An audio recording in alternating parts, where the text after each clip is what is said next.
तो जय हिंद दोस्तों, आप लोगों का स्वागत करता हूं मैं एक नए मॉडल पेपर के वीडियो में। तो आप लोगों के जो 22 तारीख से हिंदी का पेपर जो बोर्ड एग्ज़ाम कक्षा 10 का स्टार्ट होने वाला है, तो उसका एक मॉडल पेपर जो उत्तर प्रदेश केंद्रीय सरकार के द्वारा शिक्षा मंत्रालय की तरफ से जारी किया गया है, जो कि बहुत ही महत्वपूर्ण मॉडल पेपर है, जिससे आपको बहुत ही आसानी होगी, जिससे आप अधिक से अधिक प्रश्न हल कर पाएंगे। इससे आपके 5 से 6 नंबर पक्के हो जाएंगे इस मॉडल पेपर को देखने से। तो इसमें आपको 20 बहुविकल्पीय आपको यहाँ पे दिए जा रहे हैं, जिनसे आपके जो बोर्ड पेपर में जो बहुविकल्पीय आएंगे, उससे ही ये मिलते जुलते बहुविकल्पीय इसमें हैं। तो आप लोग इस पेपर को अच्छे से देखिएगा। इसके 20 बहुविकल्पीय जो हैं आपके, इसे आपको बहुत अच्छी तरह से तैयार करना है, जिससे आपके जो बहुविकल्पीय हैं इसकी प्रैक्टिस आपकी बन जाएगी। तो इसमें 20 बहुविकल्पीय हैं, इनको आप ध्यान से देखिएगा, जिससे आप लोग बोर्ड पेपर में अच्छा परफॉर्मेंस करके आएँ। तो ये जो मॉडल पेपर हमारा है, ये मॉडल पेपर जो सत्र 2023-2024 जो आपका इसी सत्र का है, कक्षा 10 के लिए, ये विषय हिंदी प्रारंभिक हिंदी का खंड आ, अर्थात ये प्रारंभिक हिंदी आपका है। इसमें आपके दो खंड हैं, खंड आ और खंड बा, जिसमें आपका खंड आ में बहुविकल्पी हैं और खंड बा जो है आपका, ये आपका लिखित पेपर आएगा 50 नंबर का। तो खंड आ में आपके 20 बहुविकल्पी 20 नंबर के, इसमें 70 नंबर का पूरे पेपर का पूर्णांक रहता है, जिसमें आपको समय 3 घंटे 15 मिनट का दिया जाता है। और इसमें आपके कुछ निर्देश दिए गए हैं, जो कि निम्नलिखित आपके निर्देश यहाँ पे दिए गए हैं। तो ये जो आपके निर्देश हैं, इनको आपको ध्यान से पहले पढ़ लेना है, जिससे आपको OMR में कोई दिक्कत ना हो।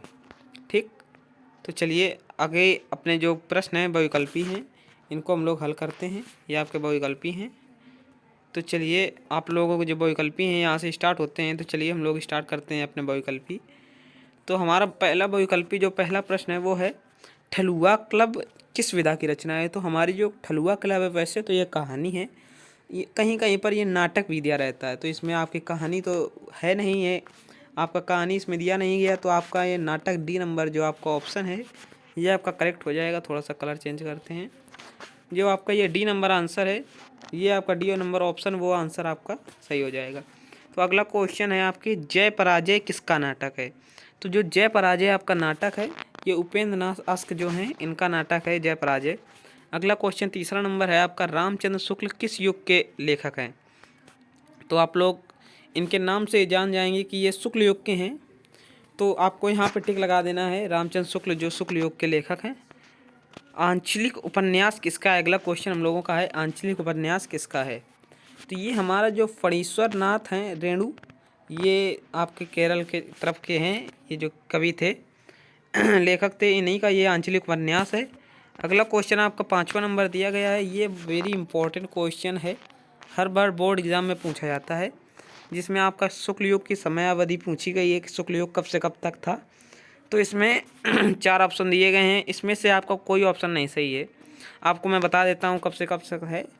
जो आपके शुक्ल युग की समयावधि है, वो 1938 से 1938 से आपकी चालू हो जाती है। अरे 1938 कह रहा हूँ, थोड़ा सा गलत हो गया। 1938 से नहीं, आपकी जो 1919 से 1938 तक, 1919 से 1938 जो आपका है, ये आपका शुक्ल युग की समयावधि है। ठीक, तो आपको ये ध्यान रखना है। ये क्वेश्चन अब बहुत बार आ चुका है, बहुत बार पूछा भी गया है। तो ये आपका शुक्ल युग की समयावधि 1919 से 1938, ये आपकी शुक्ल युग की समयावधि है। तो चलिए अगला क्वेश्चन हम लोगों का है 6वां नंबर, कि आश्रयदाता राजाओं की प्रशंसा किस युग की प्रमुख विशेषता रही है। तो आप ये देखिए, आश्रयदाता जो राजा हैं, उनकी जो प्रमुख विशेषता वो रीत काल अर्थात वीर गाथा काल जो है, उसी में रही है। अगला 7वां नंबर क्वेश्चन है, जयशंकर प्रसाद किस युग के प्रमुख कवि हैं। तो आपके जो जयशंकर प्रसाद हैं, वो द्विवेदी युग के प्रमुख कवि हैं। अगला क्वेश्चन है, प्रकृति का मानवीकरण किस युग में हुआ है। इसमें आपके 2 ऑप्शन दिए हुए हैं, इसको आपको ध्यान से देखना है। अगर आप लोग प्रकृति का मानवीकरण है, तो आप इसको टिक लगा जाएंगे। प्रगतिवाद आपका जो ऑप्शन है, इस पर आप टिक लगाएंगे, क्योंकि प्रकृति का मानवीकरण ही प्रगति है। तो आप यहाँ पे कंफ्यूज हो जाएंगे, लेकिन ये आपका आंसर जो ए नंबर है, ये गलत है। ये छायावाद जो है आपका, इसकी ये युग की प्रमुख विशेषता है, प्रकृति का मानवीकरण। अगला आपका 9वां क्वेश्चन है, नीरजा किसकी रचना है। तो नीरजा जो है वो महादेवी वर्मा की रचना है। अगला गीत फरोश किसकी रचना है? तो गीत फरोश जो है भवानी प्रसाद मिश्र हैं, इनकी रचना है।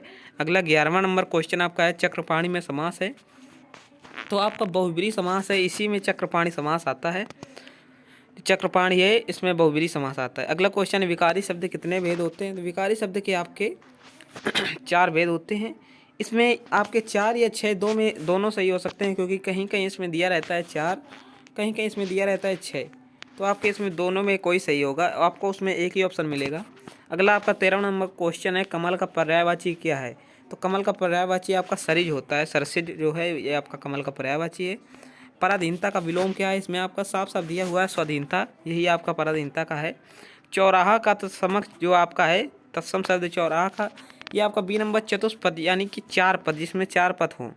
अगला है आपका 16 नंबर क्वेश्चन करपट का तद्भव है। तो आपका करपट का आप जानते हैं तद्भव शब्द कपड़ा होता है, ये कपाट इसमें गलत लग गया, ठीक। आपका जो कपड़ा है ये है तत्सम का करपट का तद्भव शब्द। अगला क्वेश्चन आपका 17 नंबर है जो ईश्वर में विश्वास रखता हो, आप लोग जानते हैं आस्तिक होता है। अगला उसके द्वारा लिखा जाएगा, इसमें आपको वाच, ये आपका होमवर्क है, इसको आपको होमवर्क में करके लाना है। इसमें आपको होमवर्क में देखना है कि इसमें क्या आएगा आंसर, ठीक। तो ये आपका होमवर्क के लिए क्वेश्चन है। इसके बाद 19 नंबर भी ये आपका होमवर्क के लिए क्वेश्चन दे रहा हूँ, इन दोनों को आपको ढूंढ के ही लिखना है, क्योंकि ये वेरी इंपॉर्टेंट क्वेश्चन दोनों हैं, ये आ सकते हैं आपके बोर्ड एग्जाम में, इनके आने के आसार हैं। अगला क्वेश्चन है आपका कि अर्थ के आधार पर वाक्य के कितने भेद होते हैं? तो आपके अर्थ के आधार पर जो वाक्य के 8 भेद होते हैं। तो ये हमारे कुछ 20 बहुविकल्पी थे जो कि बड़े ही आसान थे, लेकिन ये बहुत ही महत्वपूर्ण बहुविकल्पी थे आपके 2024 के 2023-24 जो आपका ये बोर्ड पेपर आ रहा है, हिंदी का पेपर आ रहा है, इसके लिए बहुत ही महत्वपूर्ण क्वेश्चन थे। तो ये आपके कुछ बहुविकल्पी थे जो हम लोगों ने सॉल्व कर लिए हैं, इसको आपको ध्यान से एक बार और देख लेना है, क्योंकि ये बहुत महत्वपूर्ण है, क्योंकि ये उत्तर प्रदेश सरकार के जो केंद्र सरकार है आपकी शिक्षा मंत्री है, शिक्षा मंत्रालय के द्वारा ही जारी हुआ UPMSC वेबसाइट में। तो आप लोग इसको ध्यान से देखिएगा।